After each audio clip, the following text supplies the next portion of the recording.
నేనేమంటున్నా బ్రదర్, కుట్రలో ఎవరి ప్రమేయం ఉందన్నది నాకు తెలియదు. నన్ను సస్పెండ్ చేసిండ్రు.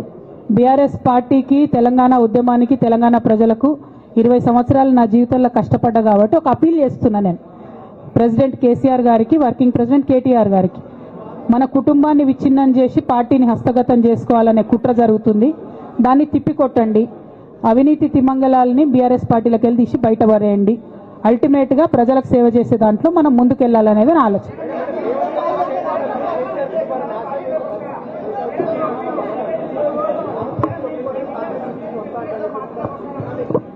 ఇక్కడ ఇంకో మాట చెప్పాలి బ్రదర్, నేను నిన్నటి నుంచి పేపర్లలో నేను ఈ పార్టీలో ఏరుతున్నా, ఆ పార్టీలో ఏరుతున్నా అని వచ్చింది. నేను ఏ పార్టీలో కూడా చేరను. నాకు ఏ పార్టీతో అవసరం లేదు.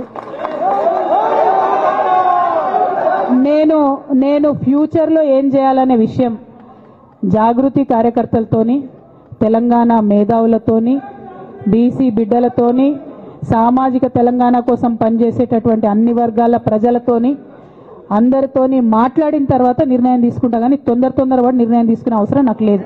1, 2 ఏదో నిర్ణయం తీసుకోవాలనేటటువంటి విషయంతో నేను పనిచేయడం లేదు. జరిగినటువంటి పరిణామాలను ఒక్కొక్కటిగా ఎదుర్కొంటూ వస్తున్నాను. నిన్న జరిగినటువంటి పరిణామం చాలా కీలకమైనది, నా జీవితంలో అత్యంత ముఖ్యమైనటువంటి పరిణామం. కాబట్టి చాలా ఆలోచించి, ఆచితూచి, అల్టిమేట్గా తెలంగాణ ప్రజలకు లాభం జరిగేటటువంటి నిర్ణయం తీసుకుంటా తప్పితే నా కోసం నిర్ణయం తీసుకోవాల్సిన అవసరం లేదు.